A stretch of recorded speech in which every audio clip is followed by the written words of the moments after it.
Talaga Kulaong. Ewan ko kung bakit ganun yung iniisip ni Kulaong doon sa bata kay MG na scripted ni MG yun. Maanong-maano naman yung salita ng bata doon. Hombre ko, na pinapakita ni Gusgusin na si MG daw ay napapakamot ng ulo dahil nabisto at kinat daw ang mga iba't ibang mga scenes. Kita nyo na mga hombre ko, lahat ng sinasabi niyang kasamaan ay para sa kanya lang din. Kasi Tama, oh. Ganyan naman niya si Kulaong eh. Diba? Yan talagang ano niyan eh, ganap niyan sa buhay eh. Magsinungaling. Alam mo yung on the spot ka na nagsisinungaling, nahuhuli ka na, nalulusot ka pa. I beg to disagree, makmak na matatapang Iranian tulad din ng ibang bansa na may mababait at may loko-loko. Opo naman. Oh. Natapat lang siguro na yung naging naging kasama ko dun sa trabaho na Iranian. Ano kasi yun, barista ng kape. Di rin siya nagtagal dun sa amin, parang wala pang 1 month eh, kasi wala makasundo. Siguro baka meron nga, kumbaga yung napunta sa akin o yung nakasama ko noon yun yung hindi siya yung mabait. Momolin, makasawa ko Nepalese, mabait talaga sila. Saka masasayahing tao. Alam niyo yung mga simpleng bagay lang, tuwan-tuwa na sila. Alam niyo ba meron yung isa, ito, kwento ko lang, yung isang Nepalese na kasamahan ko. Meron siyang cellphone, yung parang 3310. Ngayon, ang charger, yung diipit pa na ganon. Tapos ilalagay mo yung baterya. Tapos meron dalawang parang, parang dalawang sungay na kailangan mag-match doon sa sasaksakan na ganyan. Tapos, iilaw yung charger. Doon niya sinacharge sa CR ng McDonald's. Doon sa taas. Ngayon, nasira. Alam ko yung kapatid ko, meron nun. Yung kapatid ko nagpapunta sa akin sa Malaysia. Kinuha ko, hiningi ko lang sa kapatid ko kasi hindi naman niya na ginagamit. Hiningi ko, binigay ko doon sa Nepalese. Sabi ko sa inyo, pinupog ako ng halik. Brother, you're so nice, brother. I love you, brother. You're heaven sent. Mga ganun siya. Kasi, tuwa dahil nabigyan ko nung charger na parang 3210. Ay, nako. Buong Pilipinas daw tinulungan. Naku, Ate Pink Butterfly, sityo-sityo lang ang tinutulungan niyan. Ang sinasabi niya, buong probinsya na. May mga kakilala kong Iranians, they're professional at mabait. Okay po. Kay Kuya Henry, suppository, tama. Ate Michelle. Ito pala, pakulay ni Kuya Isagani Almasan. Thank you po sa pakulay. Kuya Isagani, salamat Raymark. Kabil, mukhang pwet talaga. Ate Michelle, mga cup medicine, pwede niya i-endorse. Tawa pa lang ni Kulaong, nagbabibrate na. Al de la Cruz, ang tigas ng mukha ng kulugan na yan. Akala niya uubra siya kay MG, wala siya kahit konti. Al de la Cruz. Miss Bulabog, labatiba sa hospital kapag need operahan, yun ang ginagamit para palabasin lahat ng etsa sa bituka. Gising ka pa pala. Tapos mo na ba? Sabi ni Kuya Henry kay Miss Bulabog. Tapos na daw, Petals. Thanks for sharing your blessing from Ate Virgie. Kuya Isagani. kasi siya mismo ang gumagawa niyan. Tingnan mo kung meron doon. Ano pang... Hindi, kahit na yung pinaka-titi lang na pwede rito. Ano ba yung iPhone? Hindi nga, wala nang iPhone. Basta yung pansalpak lang tapos USB, Diba? Yamot na yamot no? Diyan mo mararamdaman diyan mo malalaman kung ang tao problemado o nabubuwisit na sa buhay niya. Diyan mo malalaman yan pag ganyang yamot na. Ako nakikita ko na dito kay Kulao konti na lang to. Naalala niyo nung hindi niya na makaya yung si MG? 'Di ba si Kulaong nag-iinuman sila ni Casper? Doon yung sumigaw siya ng galingan mo pa. 'Di ba? Doon siya nagsisigaw ng ganon. Kasi yamot na Anong na sa nararamdaman niya kay kay MG. Hindi niya na makaya. Tapos wala pang outlet. Diba? Walang outlet ng paglalabasan ng sama ng loob. Bakit? Walang magulang, walang asawa. sino lang ang kanyang dadaingan o ang pwede niyang daingan, si Casper. Ano may tutulong ni Casper? Boss, ano yun? Boss, ganito. Naku, boss, wag mo na anuhin. Boss, naku, puro ganun lang. Iba ang payo ng tunay na nagmamahal at iba ang payo ng pinapasahod lang.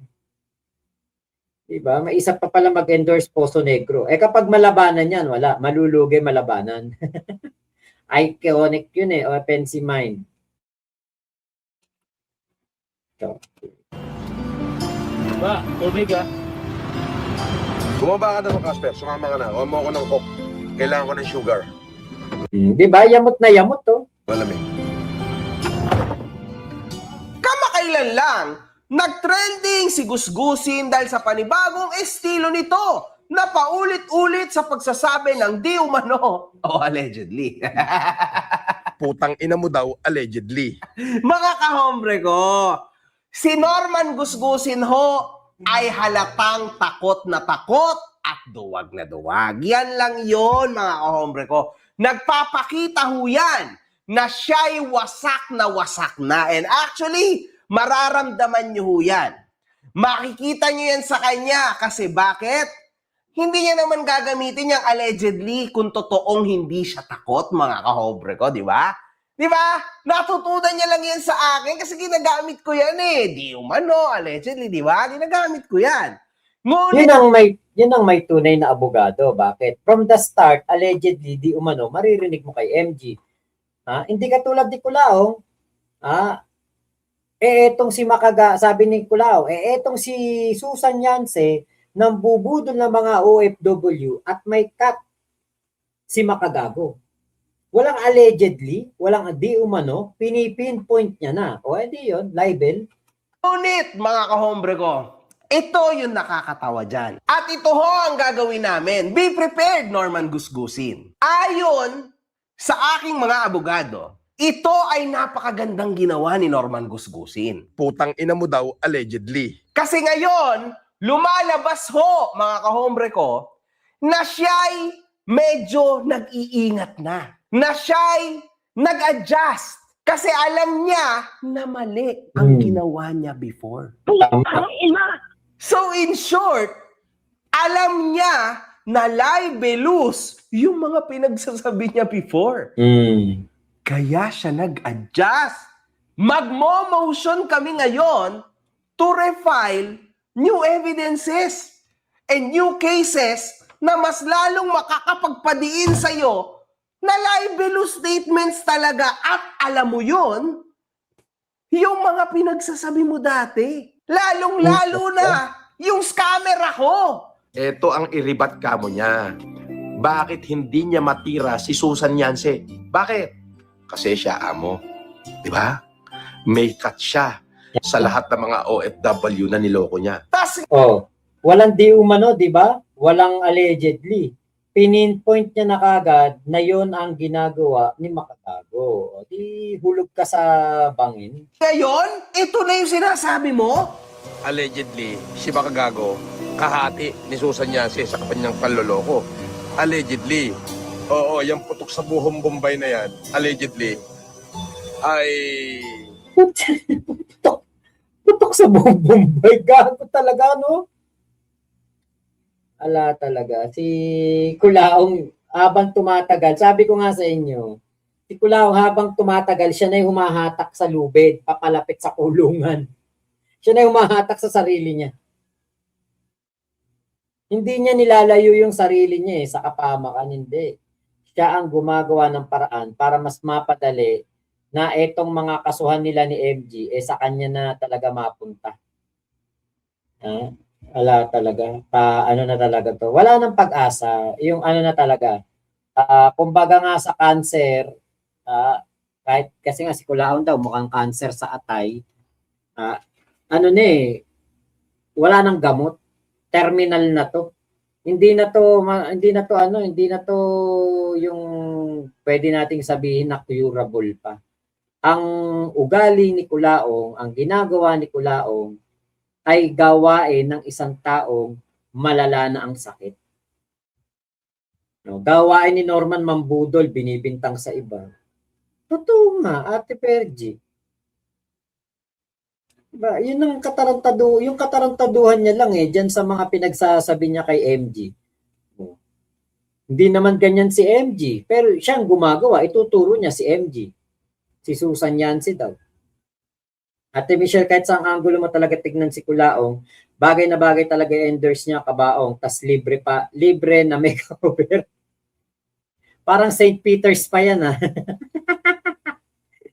si Norman, putok o singaw. Yun nga, ako nakikita ko may yung daddy ni MG, nakikita ko sa mga album ng kanilang mag-asawa. Si Kulaong. Hindi mo lang to na, hindi ko man lang to nakita na kasama ni Kulaong ang tatay niya kahit sa litrato April Rose, tagal niyan makulong para mawala na yung kaangasan niyang pangit na yan nang magdiwang na tayong lahat. MG, what's up? Okay. Okay. Totoo ba yan? MG, what's up? Okay. Miss Bulabo, gross ba? Design mo nun? Okay, eto. Nag-research kasi ni Kulaong yung English di umanon na ginagamit ni MG. Yan. Christopher Sereno, hello po, hello po. Okay. Hindi lang ako gumagawa niyan, madami. Yung sa crochet pala yung pinag-uusapan nila. So, paano po? Ako po yung magpapaalam na sa inyo. Tuloy na lang natin to bukas, itong ating Kulaong Time. Yung reaction natin dito sa video ni MG. Bukas ko na lang po ulit, bukas ko na lang itutuloy. Pagsalang natin bukas ng Kulaong Time, ito kaagad ang natin. At baka bukas, katulad niyan kanina, marami akong naging live. Baka bukas ulit, malay natin, di ba? Baka makapag-live ako ng maaga-aga.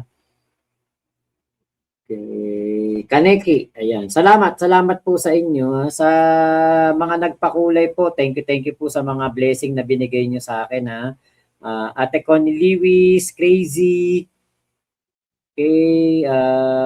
Kulaong is so stupid that he didn't know he is a moron. Magano Jr. Ayun. Parang hindi ko yata nabasa yung kanina.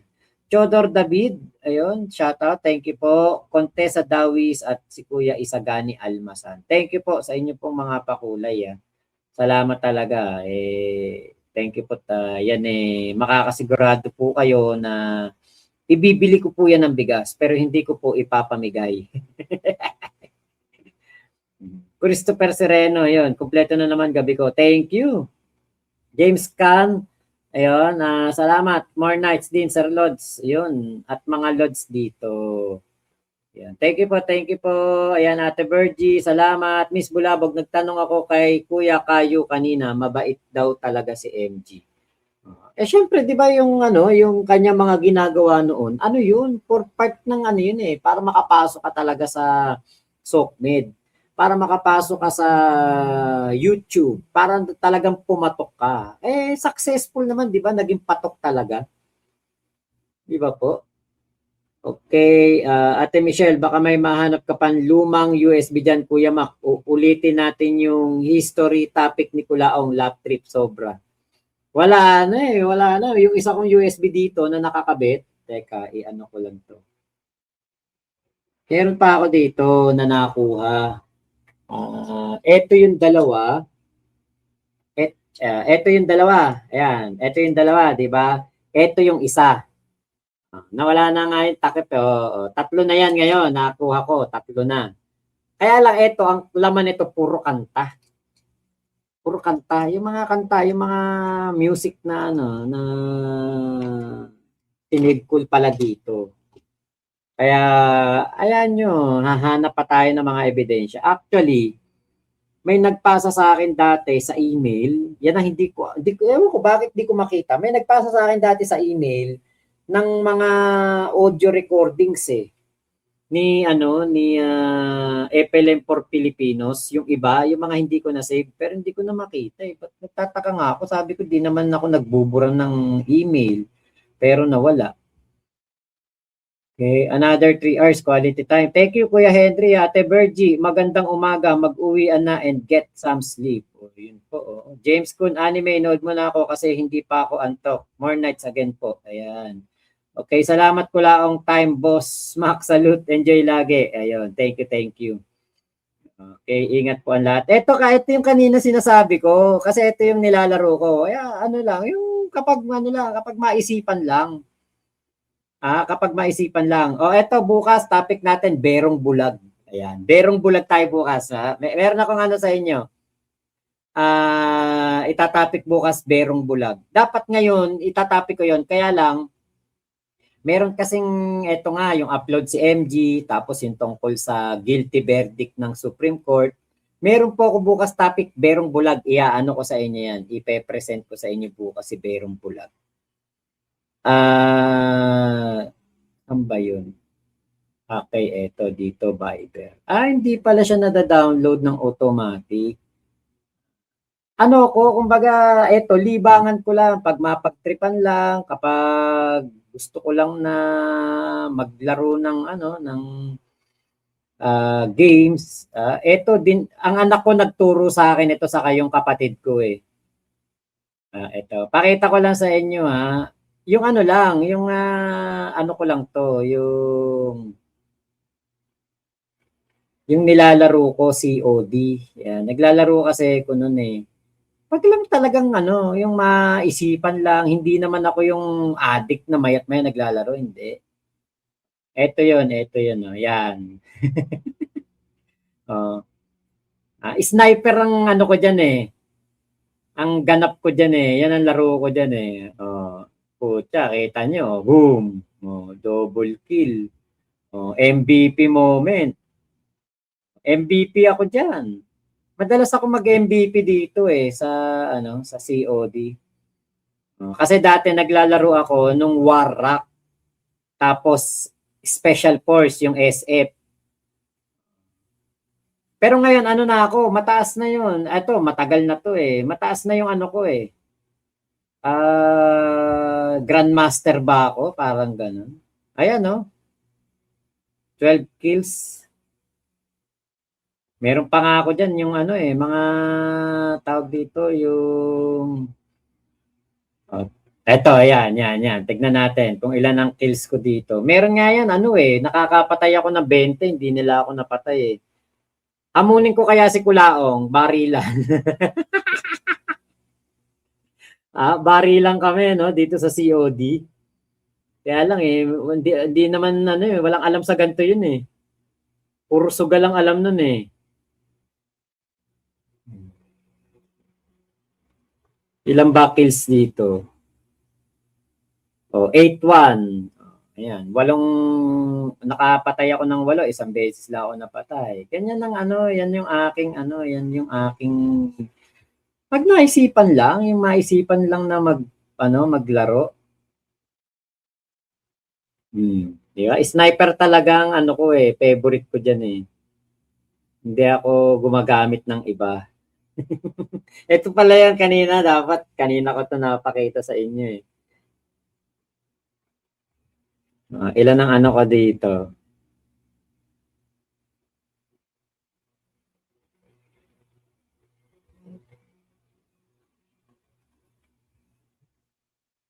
Oh, 11-6. Ang dami kong ano dito. Ang dami kong deaths.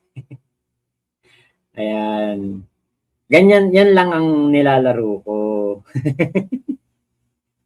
Boss Mac, ang ganda ng Fortuner ni Kulao nga. Kaya lang umepal yung tunay na may-ari. Kinuha, booking tuloy. Talaga ba? Yung kanina ba? Parang ano yun eh. Raptor yata yun o Navara. Yung kahapon yata yun. William Montoya. Sa Joplin po.